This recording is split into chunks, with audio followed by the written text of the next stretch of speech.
Shalom uvracha. I'm Rabbi Joseph Beda. In this week's parasha, Parashat Terumah, the Torah begins a long discussion about the Mishkan, its planning, its construction, its implementation.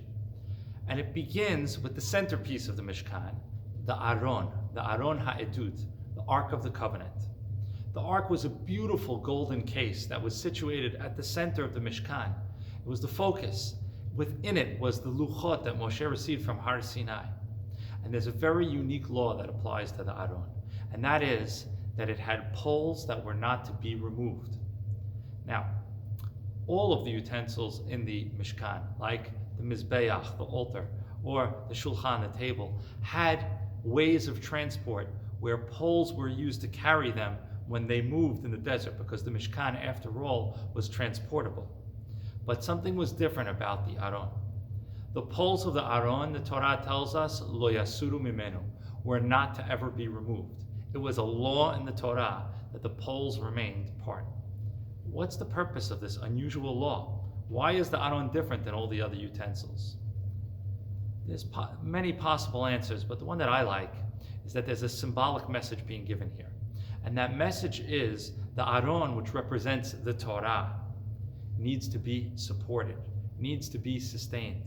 And that sustenance is part and parcel of it. It's almost on an equal footing. And this is a message about support for Torah and for Torah institutions.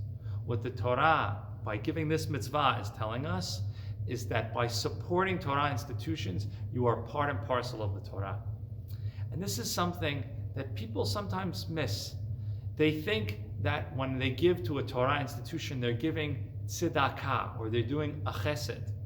And if by tzedakah or chesed you mean a nice thing, great, but that's not actually what tzedakah or chesed means. Chesed means doing a necessary kindness that needs to be done. And tzedakah means something that's a certain type of justice. Here is something else. The Torah is telling there's another type of giving, and that giving is the support of the Torah. And as wonderful as chesed is, and as amazing as tzedakah is, they're essential. They're different. And here's another responsibility that a Jew has financially, and that is support of the Torah. The Torah is at the center. The Torah is what carries us. As we know, we understand that the Aron, which was being carried by the Kohanim, actually carried those who carried it. And what Torah is trying to teach us here is that the responsibility to support Torah and Torah institutions is another essential obligation, a financial obligation that a Jew has, that's different than the others, and that makes the person part and parcel of the Torah itself. So, for those of us who have the means to do so, and even if we're pressed and we only have a little bit of the means to do so, this is a very, not only important obligation, but an incredible opportunity to be part of one of the most special things that we have, the Torah.